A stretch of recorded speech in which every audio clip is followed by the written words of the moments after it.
everyone. This is Bill Walker with the IAGA. First of all, thank you all for attending our communications webinar today.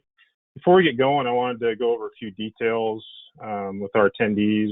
I'm sure that most of you have used GoToWebinar before, but I'd like to remind everyone that you should have a small dialogue pop-up window on your screen. If you have a question, you can either enter a question in the question tab, or you can raise your hand. There should be a hand raise icon that you can click on, and then we will bring you on stage with audio there. Also, you'll receive a notification after this webinar regarding joining our marketing communications community on the exchange. We would encourage all of you to join this community and share any things that you're doing with your associations relating to COVID-19. And finally, I'd like to introduce and thank our panel for being on this webinar today. Today we have Helen Stock, Director of Communications for the Metropolitan Golf Association. We also have Darren Reese, Director of Communications for Golf House Tennessee. We have Marty Emino, Director of Operations for the Golf Association of Philadelphia. And moderating this session is Frank Moore, who serves as the Director of Communications and Marketing for the Southern California Golf Association. Frank, I will turn it over to you. All right, thanks, Bill. Hello, everybody. So everyone's consuming massive amounts of content right now, as we all know. People are anxious, everyone's home and restless, just like all of us on the call here today. So, our various audiences want to engage with the sport we all love. So what are we doing, and what can we do as communications professionals to engage with these key audiences? So today we'll share a few examples among the four of us. However, please weigh in, share your thoughts, talk about your programs, and please ask us questions. We believe all of our examples are scalable regardless of an association's size. So on to our first topic, websites and landing pages, which are the key frontline communications vehicles. Helen, what are you doing to, what do you like to, well, let me, hold on a second. Helen, what are you doing at the MGA and your approach to your website? Yeah, hi, first of all, hi everyone. Hope everyone's hanging in there right now.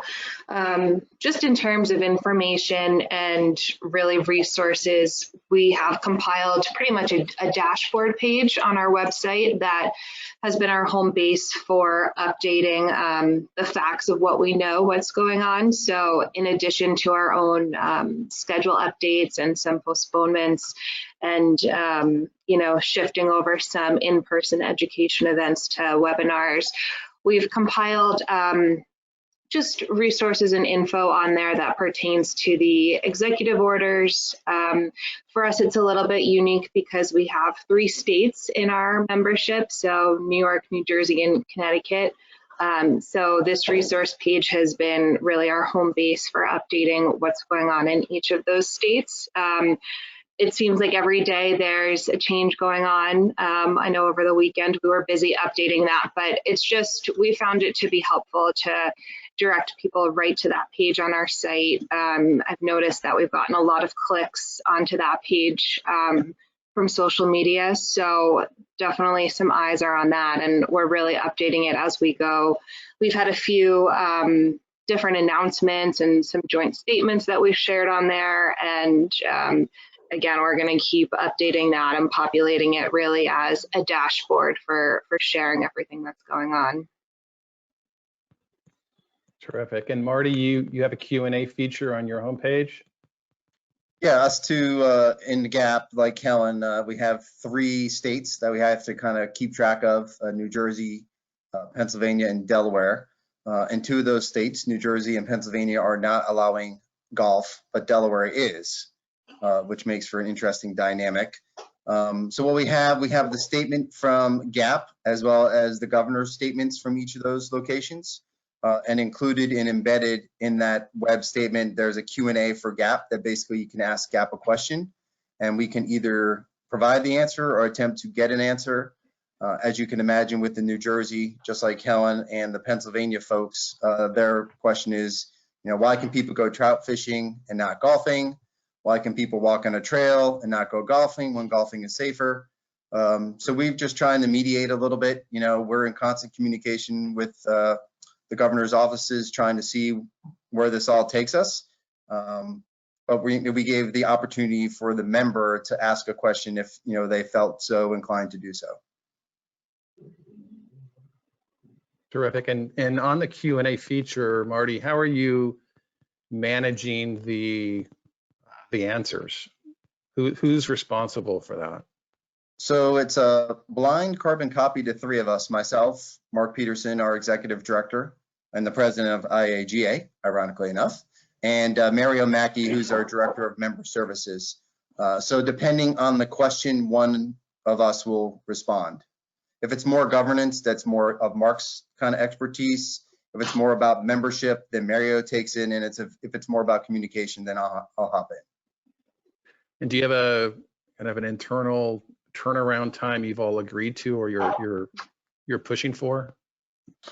Yeah, we try to turn it around within an hour, typically. I mean, depending on the crankiness of the email. You know, we try to be pretty quick with it. Too, right? Yeah, and probably the time of day. That's great. At the SCGA, we're posting a variety of local and state legislative updates. You know, a lesson learned for us early on, after, you know, when this whole thing started in, I guess, mid-March, we were promising specific dates when we would post future event updates. And, you know, it made sense initially, but given the fluidity of this whole crisis, we're just updating now when appropriate. Are there any other examples or questions Bill, for us to discuss? I do not have a question at this point. So reminder to the group, please submit your questions at the bottom of your dialog box. I'm having difficulty with my technology skills to get the webcam to show, so I apologize to our attendees. But at this point, we don't have a question. All right, and I assume everyone's pulled down event messaging. We don't want to be tone deaf during this time. I know we've pulled all event schedules from, you know, the website as well as other member communications. Does anyone want to weigh in on that? Darren, Helen, or Marty? So we still put out there, you know, once a week or so that registration's open for events, but everybody goes into a pending. We're not charging any credit cards. You're not actually put into the event until we're sure that it's going to go. So we're not actively like advertising, hey, come sign up for events, or, you know, we won't want to be insensitive to anyone. So we're just kind of letting people know that if they do want to go ahead and sign up as far as getting their summer scheduled together, then they can, but we're not pursuing, you know, actively trying to get people to sign up right now. So. And what's the date for each of you guys in terms of your halted event schedules right now? So right now, on our amateur tournaments, they're through the middle of May. Our junior tour won't start until after Memorial Day at this point. So our first amateur tournament was supposed to be May 15th and 16th, and we postponed that until October. So our state open is supposed to be the first week of June. And of course, we have qualifiers leading up to that, you know, 2-3 weeks in advance. So right now, contingency plans are trying to be sorted out as maybe move the qualifiers or combine them into one big one or a couple big ones should the state open be able to be hosted in June. But Marty or right Helen? now, we've announced so far the postponement of events through mid-May, I think May 12th right now. Our schedule really started competitively wise May 5th and 6th, I believe. So we were able to share that we rescheduled that event to October. And then just kind of the way our schedule falls, a lot of our other May events focused on US Open local qualifying, which is canceled. And I know our team is kind of looking at the rest of the schedule and just, you know, trying to figure out the best course of action. But seems like, it's just kind of day by day figuring out what that schedule can look like and what other changes are going on. I just had a press conference on with the Northeast governors, and it's all unknown. So figuring it out a little bit day by day. Yeah, sure is fluid. Hey, Marty, you want to weigh in on that? Yeah, we're very similar to Helen's spot. We have canceled through the end of May already. We have a sort of plan for the amateur, which that's our second big event in mid-June. I'm not sure we're even going to get to that point or not, but we had about probably 15 to 20 events, including member play days, qualifiers, et cetera, already canceled. We have prioritized what events we would like to try to bring back later in the year, and have rescheduled, I believe it's 3 and maybe 4 of those for later in the season with the hopes of getting those in. Just, Frank, one thing about non-golf events for us at the FAA, a big part of our spring is focused on different educational seminars. Like most. So we transitioned all of our weekly handicap and rules seminars to webinars, which were all completed, I think, last weekend. And we saw really big turnouts for those. So that was just interesting to see that. I think there were a couple of dates on there that had a bigger sign up for the online webinar than did for the original in-person event. So that was something that, we saw really worked for us. We have a couple more of our Caddy Academy webinars this week. So just a note about taking things digital, and obviously, as you mentioned, everyone is at home and, might have more of a free schedule now. So. Absolutely.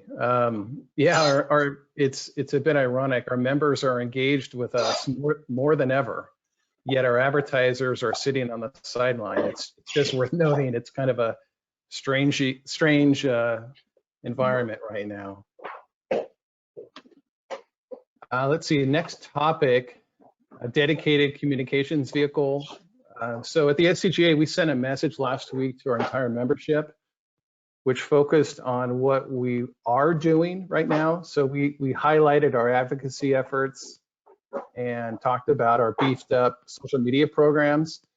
We had a 50% open rate, which is similar to our bi-weekly member newsletter. So these are just incredible open rates compared with our normal of about 30%. So again, the members are engaged with us. It's really how are we engaging with them back? Marty, you mentioned earlier on a separate call, you guys have a different approach or philosophy about messaging members right now. Do you want to share a little bit about that?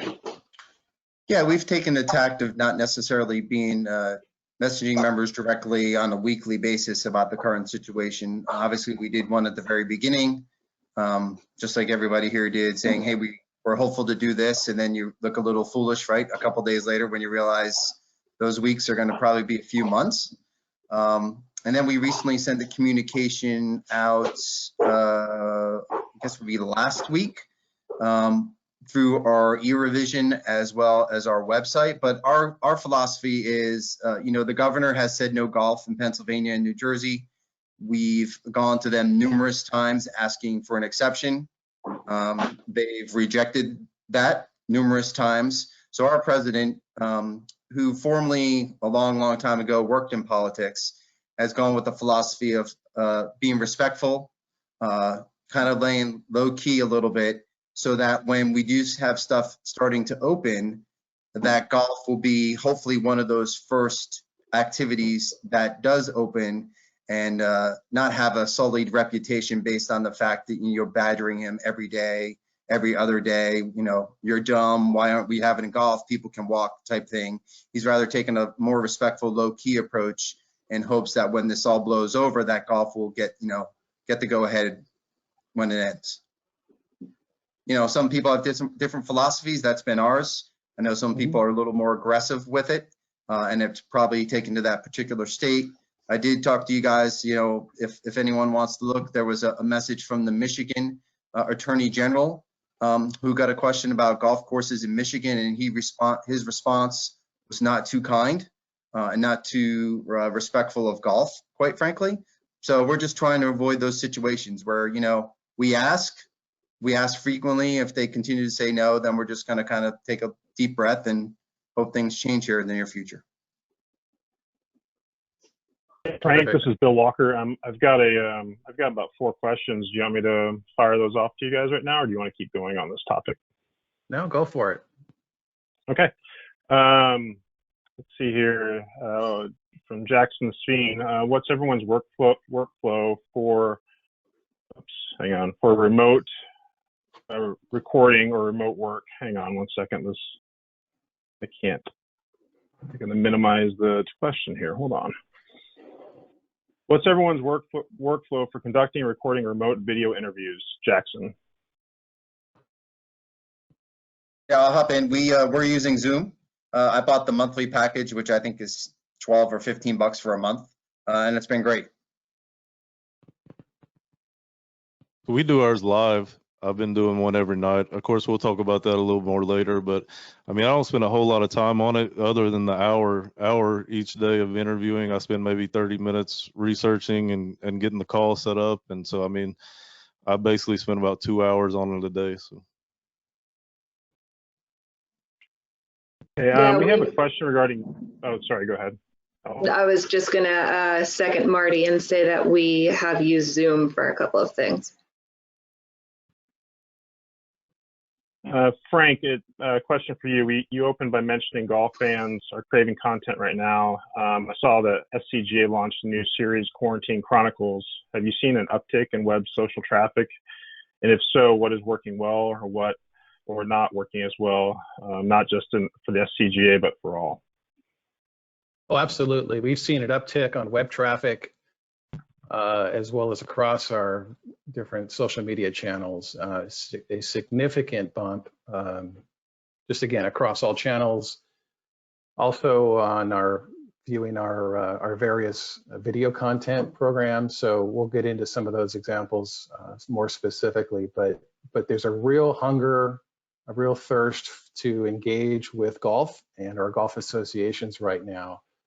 So you know, that's why we wanted to get on this webinar today and share some examples of what's working and again, you know, what's scalable and the different approaches to this current environment. Great. And I know we're getting into a few of these questions are talking about magazine e-revision and then podcasts. So why don't we hold off on the remaining questions when we get to those points? I'll turn it back over to you, Frank. Sure. Okay.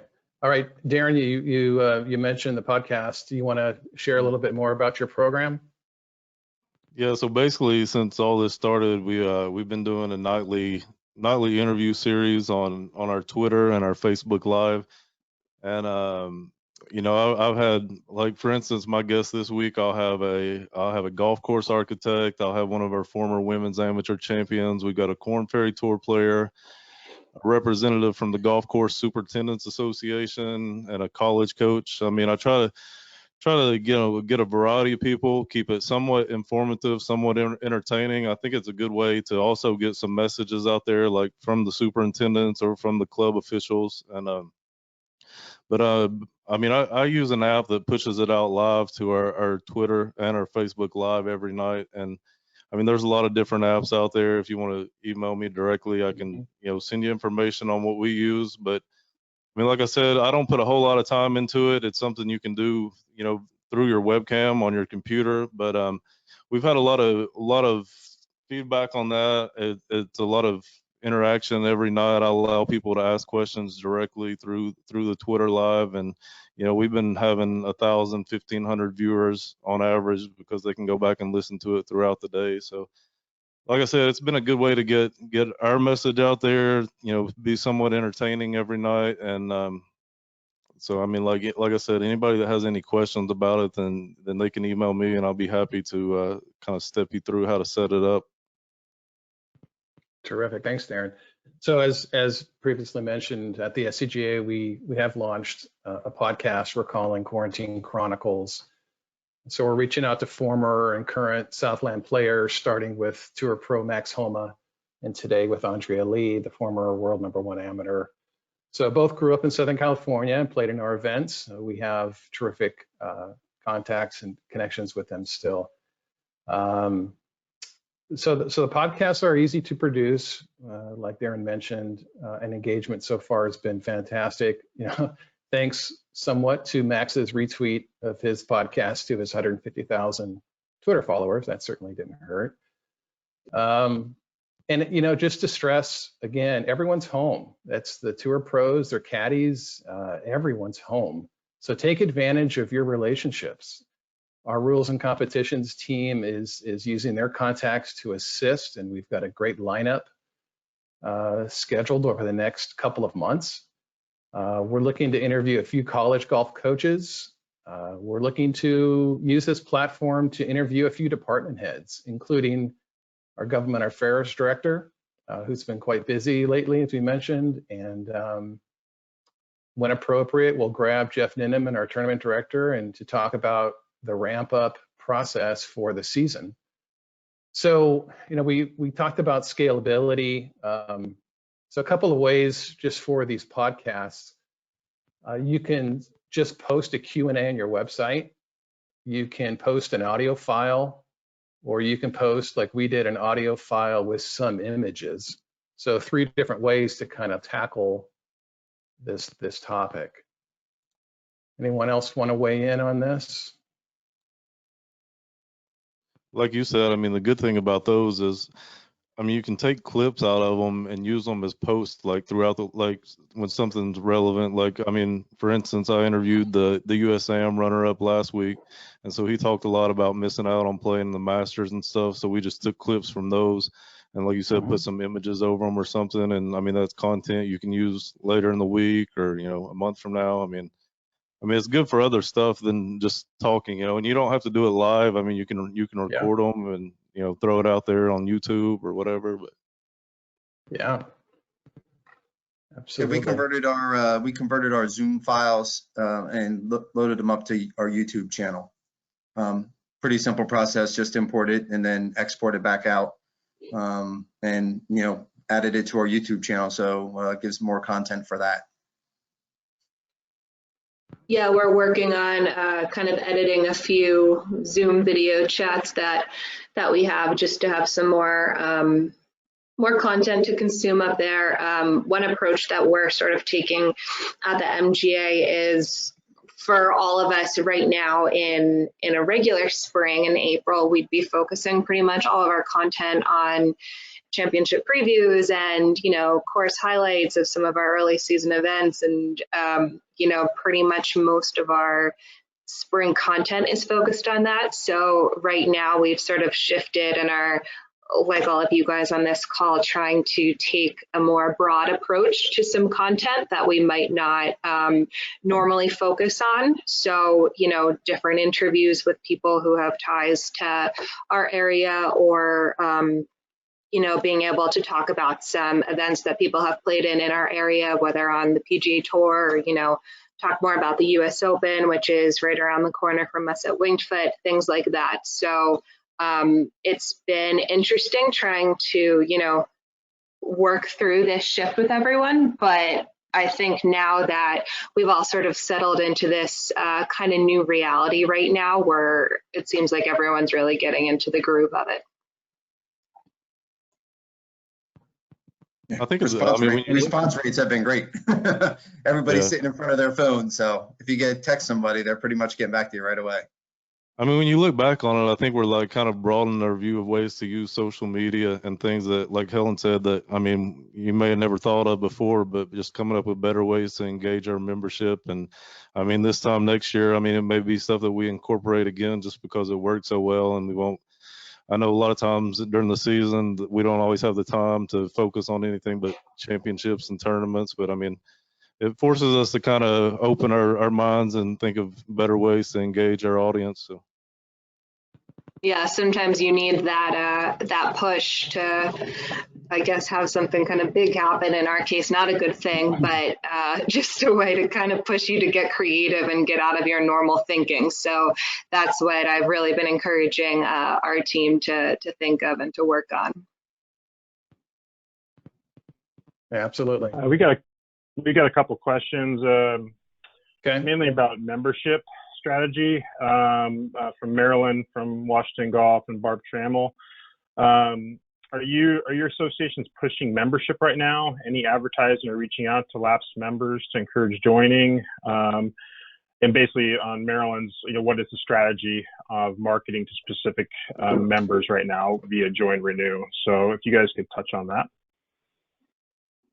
Sure. I guess I'll kick us off at the SCGA. Just in fact, today we alerted our members who were set to expire between, not themselves, but their memberships were set to expire between today and June 30th. Pick a better word there, Frank. Yes, lapse.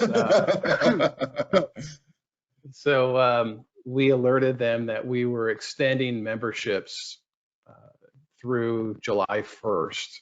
We did not want to appear insensitive to be messaging them and to ask them to worry about their membership and to make a payment right now when things could be quite difficult. So we just sent that out via club officials Friday and then the individual members today. At the same time, we have stopped all of our online automatic renewal messaging. So we typically would send a 60-day notice. Hey, your membership's about to expire, followed by a 30, a 7-day, a 1-day, and then some on the other side of that. So we've stopped all membership messaging during this time. Anyone else want to weigh in? It's not association membership, but our junior tour membership opened last week, and of course we're not sending out any. We sent out one email letting people know it's open. We're not sending out as much material as we usually would, but like I said, they can sign up for our SNEDS tour for the summer season, which I said, like I said, begins in June. And so we haven't had any negative feedback on it so far. I'm not really sure how numbers have been as far as signups, but like I said, we went ahead and opened that. We pushed it back a couple of times, and then finally went ahead and opened it just because in case the season does get to go off in June. So. Great. We have another question regarding podcasts, since we were just touching on that. Do you see continuing these podcasts after we get back to work post COVID-19? So Darren, we probably will. I mean, I won't be doing it every night just because I'm by myself and I don't have time. But I mean, we did start a regular podcast here the last few months, and so we'll do that. Our executive director hosts those, so we'll probably continue those once a week, once every 2 weeks. But I definitely won't be doing them every night. So. So the frequency will change, but you remain committed to the platform. Yeah, I mean, it's good for to highlight some of the colorful characters and good stories out there in golf, and I mean they're not as time consuming as you would think. So I mean it's something we'll definitely continue, but it'll be on a recorded basis, and we'll just put them out there once every week or two. So my team's been talking about this concept for a while to post recorded videos, and so as we were saying, that this current environment kind of forced this to the forefront, and we are posting them weekly every Monday, and I think we'll continue for the foreseeable future, certainly through this crisis, and I would say through the whole summer, and hopefully it'll just become a regular recurring part of our communications program. So we'll see, but we have 15 or 20 different guests lined up for these weekly podcasts. So we've got a fair amount of content to get through right now. Yeah, I think for us, I think the Zoom has been great for GAP. I think that's something we'll probably try to continue to do even when the season hits, when there's real golfers playing on a real golf course. I just think it gives us a little more flexibility. And I also think, since we're all kind of used to it now, that quality issues isn't as big an issue as it used to be in the past. You know, we're worried about what it looks like with a real camera or your iPhone, but now, you know, the crappy lighting I have in my house, as you can see, you know, it's kind of acceptable just because it's just one of those things that we can do, and we can get you some product and some messaging and some interviews, and it is what it is. It's, you know, very organic. Absolutely. Well, and we've applied that to our engagement, our coaches, and their engagement with their kids.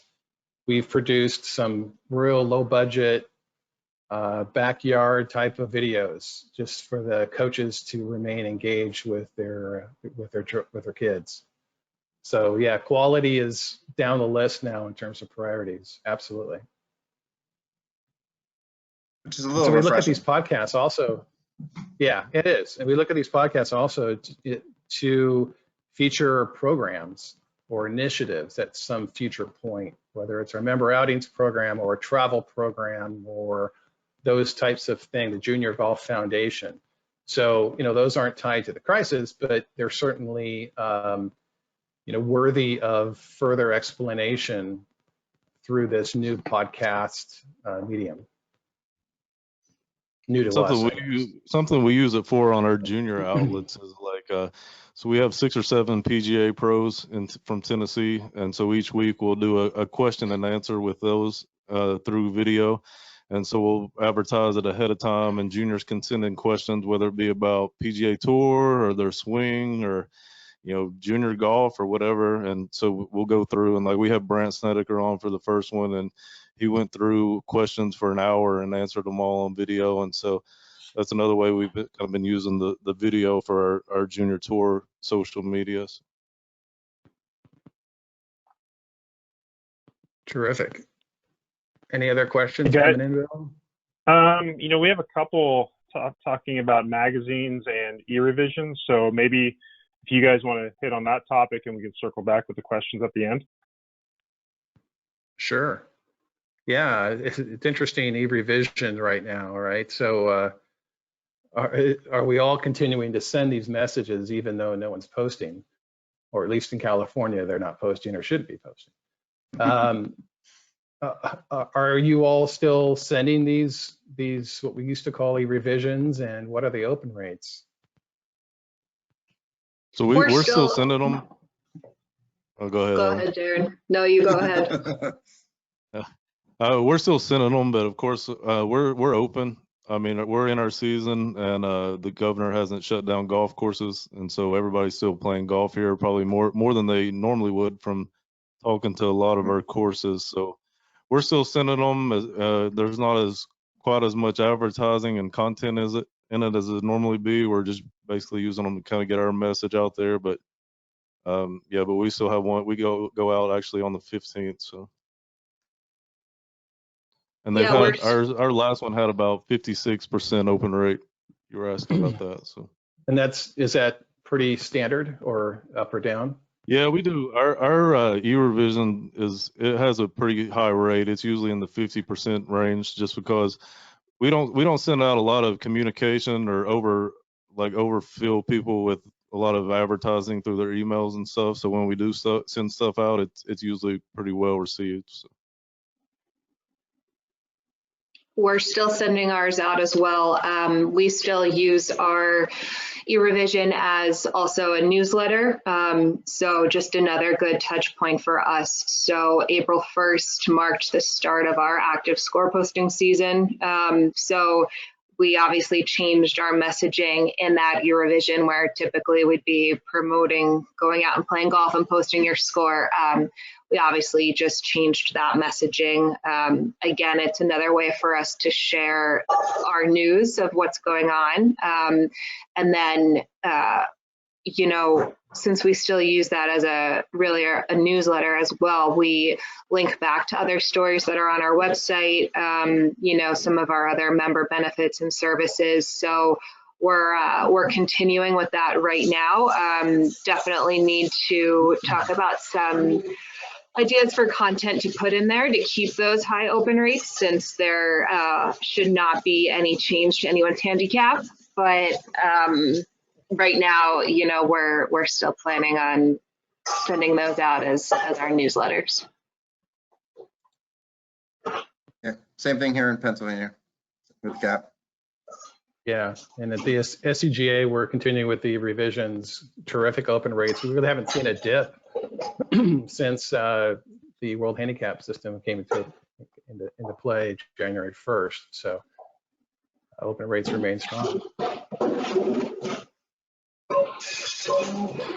What other topic, Bill, are we supposed to? Well, with this, you know, the two questions mainly talking about one was talking about scheduling in terms of panelists, your regular communications pieces, magazines, print, digital, e-blasts. Are they deploying as usual, or have you changed those communication plans? And then we have, regarding your next magazine, another question of topic storylines, obviously related to COVID. For your next issue, what topics are you looking to cover? So those are the two questions.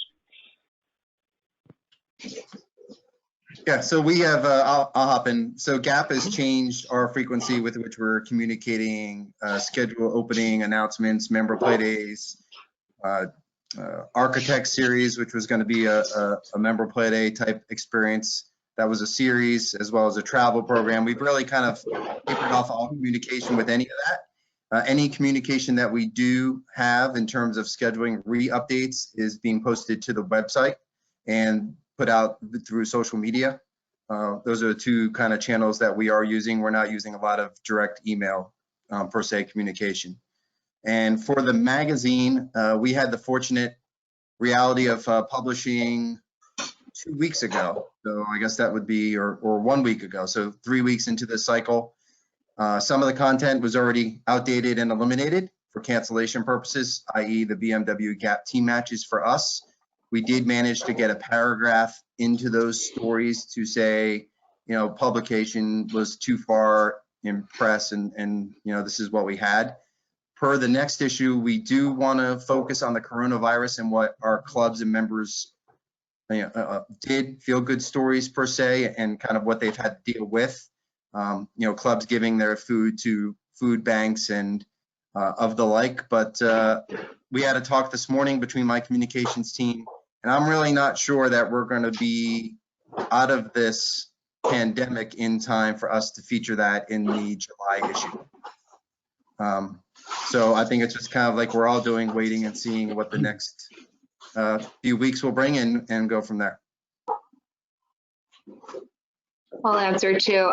Just in terms of our different communications, our different departments have really been communicating directly with their groups. So our championships department is, you know, communicating with that list of our championship competitors. Our member services department is sharing a lot of our updates and, you know, other club updates with our ambassador or club representative community. And then again, pretty much with everything, we're directing people back to our website. In terms of the magazine, we are closing our spring issue this week.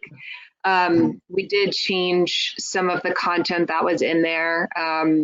You know, in terms of we usually have a big MGA championship preview in this spring edition. We're going to save that for our next issue. And, you know, we were fortunate enough to be able to pull some last minute things and shift some content around, but it's definitely not fully dedicated to what's going on right now. We have like a small news item in there about what superintendents are doing and how they've shifted their resources, and kind of a way to spotlight what some clubs are doing in that regard, since, for example, maintenance is permitted here for us.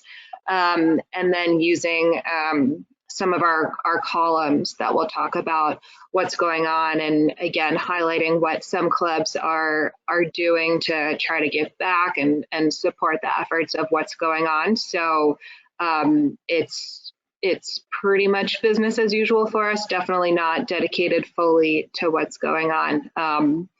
I think most people are maybe getting sick of the news and could use a little golf news, as we've mentioned, for a change. Yeah, we've utilized some newly freed up, digital inventory that had been reserved for advertisers to encourage members to follow us on social media. Again, scratch that itch, that golf itch. So we are, trying to take advantage of that, again, of that newly freed up digital inventory. Our spring issue is at the printer right now, and we did have quite a few kind of last minute requests to pull advertising. Candidly speaking, we just let it go. We didn't want to repaginate the book every 2 days. So we gave a lot of them freebies with the promise on the other end of this crisis, we will we'll both be good partners, and hopefully we'll get longer extensions out of them. We're taking a hard look at our summer issue, and we haven't made a decision yet, but we'll need to make one probably by mid-May. And at that time, or the fall issue, we will definitely look into doing some human interest stories related to this COVID-19.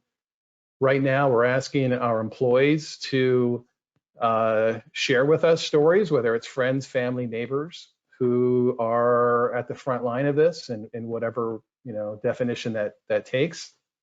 So we're in the collection mode to identify those closest to us as staff who are those heroes and serving as heroes right now. And then when appropriate, we'll dive deeper into these human interest stories, whether it goes into print or digital member communications or whatnot. But we definitely have a strong commitment to highlighting many of our members who are going to extraordinary lengths right now.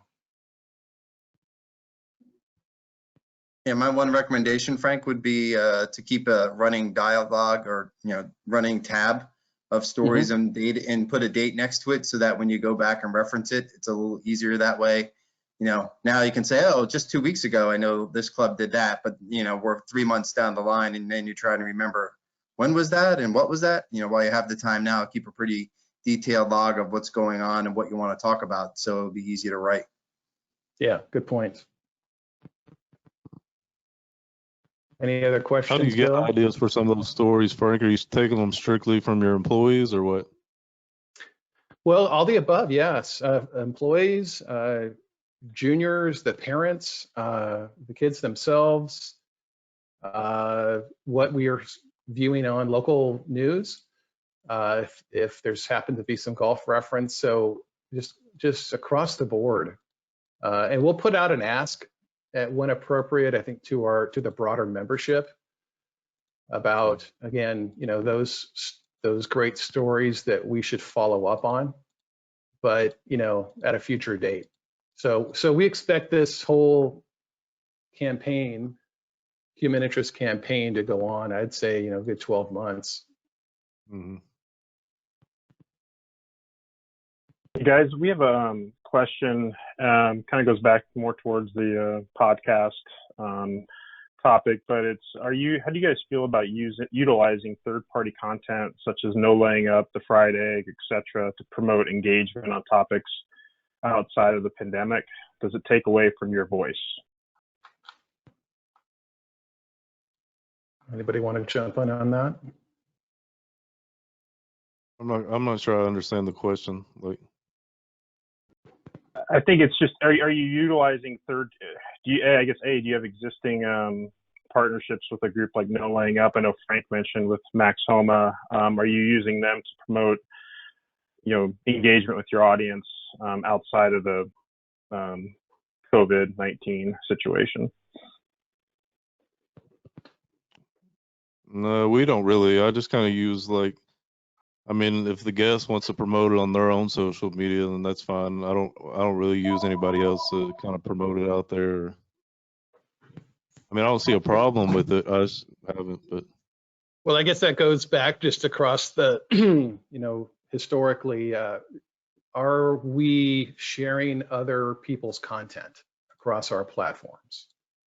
And ideally the answer is no, that it's all self-generated content, but that goes into scalability and the size and resources of the different golf associations. So we're fortunate to have a pretty decent communications and marketing team, so we create all of our own content, and we'll continue to do that. But again, others, we understand the need to retweet and share other content providers. Yeah, on social, we share a couple of things, like photographers, Evan Schiller and John Cavalier, and some guys are typically posting photos that they've shot of our member clubs and provide a little info on the club or kind of their own storyline on there. So we've typically shared those, and it's something that isn't new for us to share those. We always see a lot of engagement on those.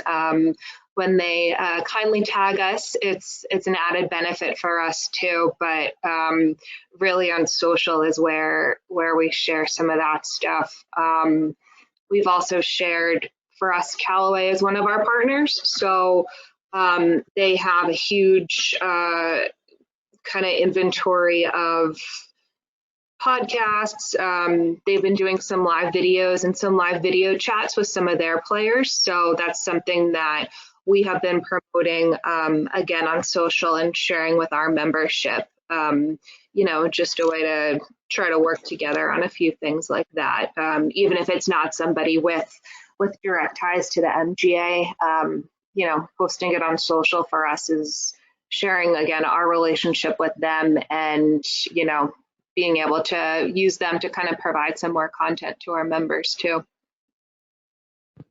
I mean, I think if it's something informative that our members would get a benefit out of, then we usually share it. Like, I'm not like going to help promote somebody or anything that's opinionated or anything like that. But I mean, like Helen said, if it's something about one of our member clubs that other people might find informative, then I usually share it on our social media. So. Well, and given the current environment that there's no golf being played, there's no events to administer, hopefully the communications professionals do prioritize content creation. And we've talked about the rewards on the other side with member engagement. I mean, the stats are just terrific. So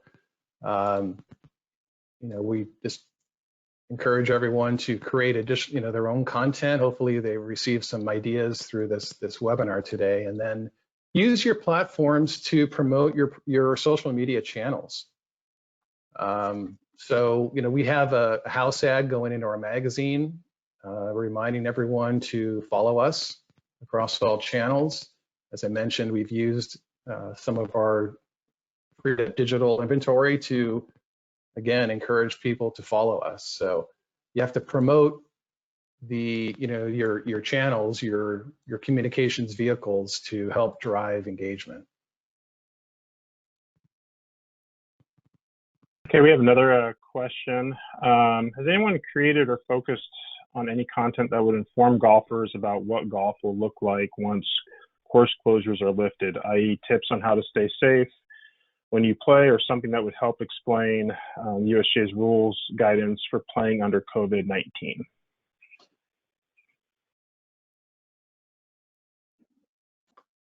I don't know. I mean, I haven't. I don't know. I'll hop in I don't there. know if Right? anybody knows what golf will look like Yeah. on the other sides.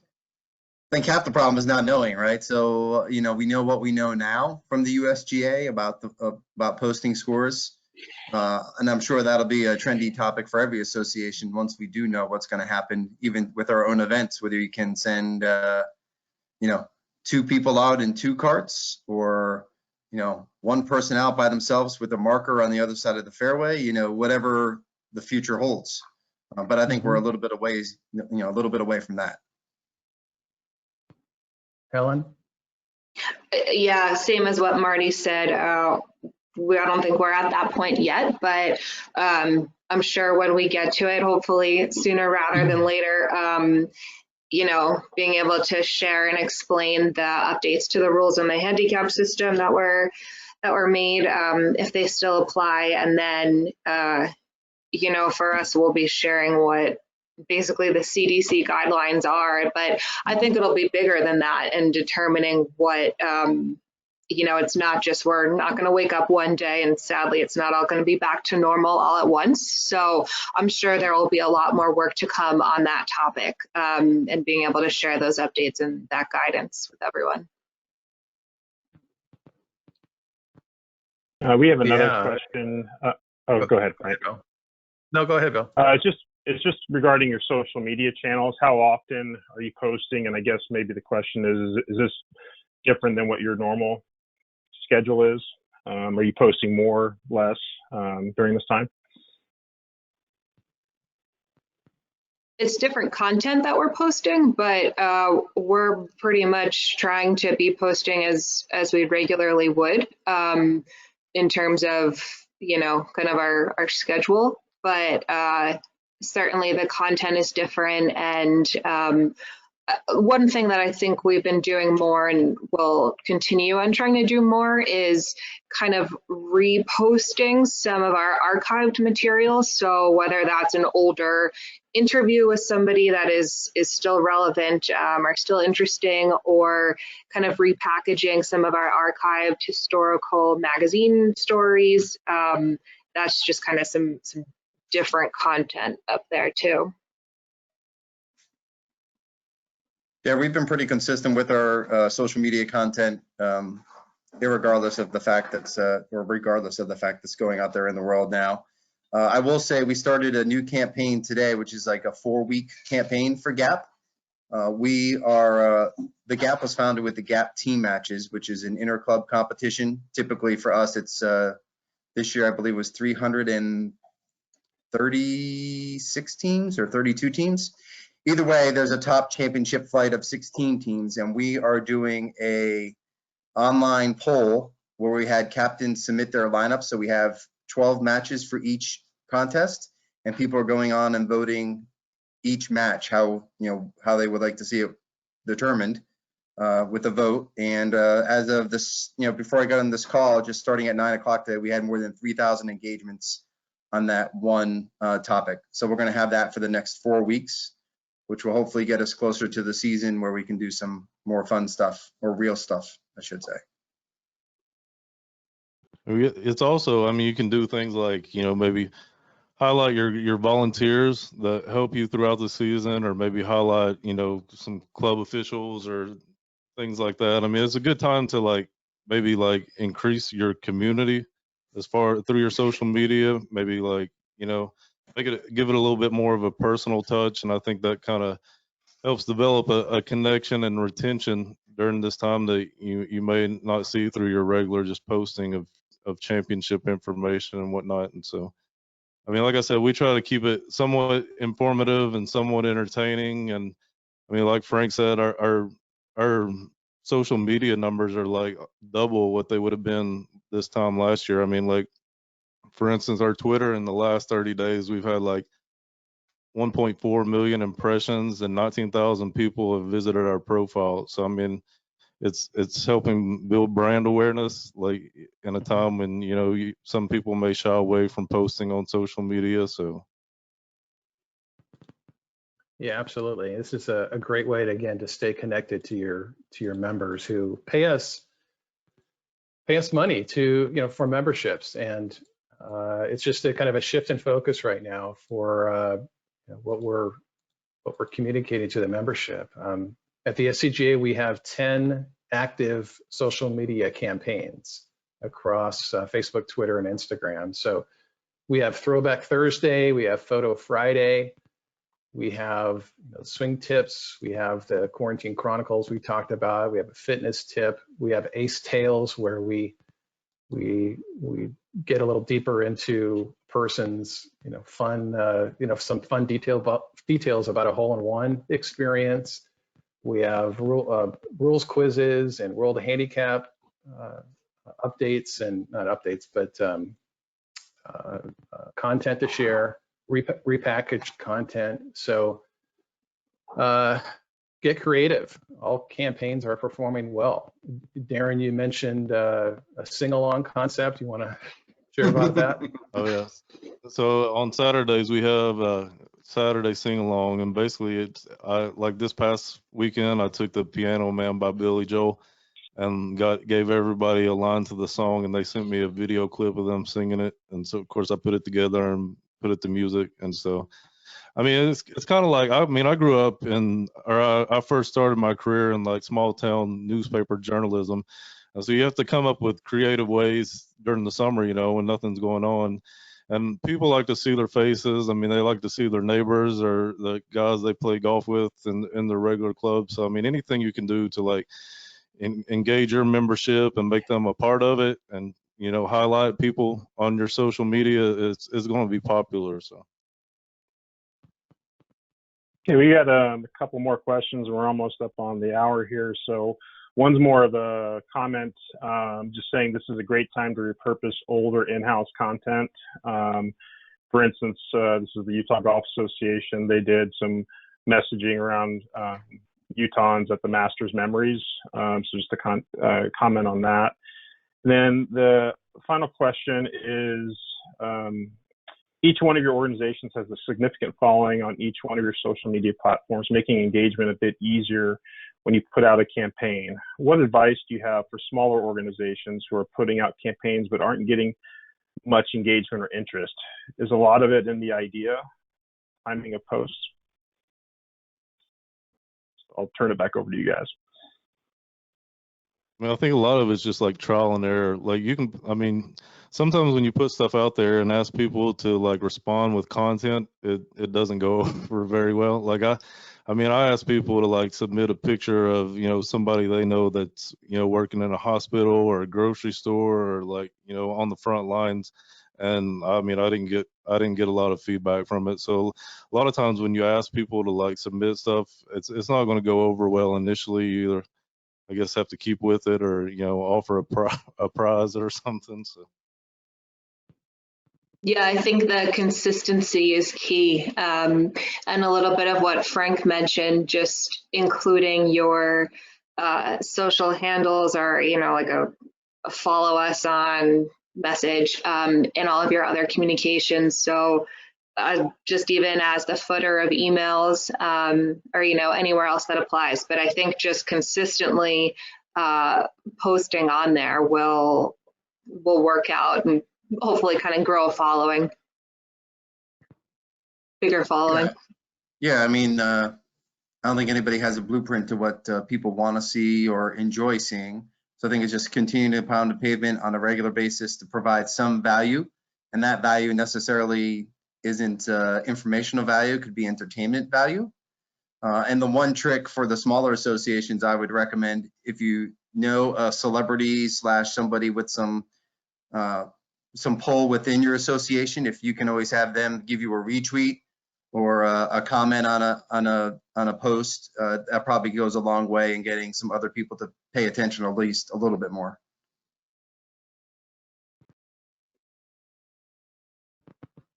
Okay, we are almost at 4 p.m. Eastern time. Frank, do you want to have any final words, or do we want to close it out? I think we close it out. I would just thank everybody for attending, and we're here to answer any questions, any follow-up questions, so please get a hold of us.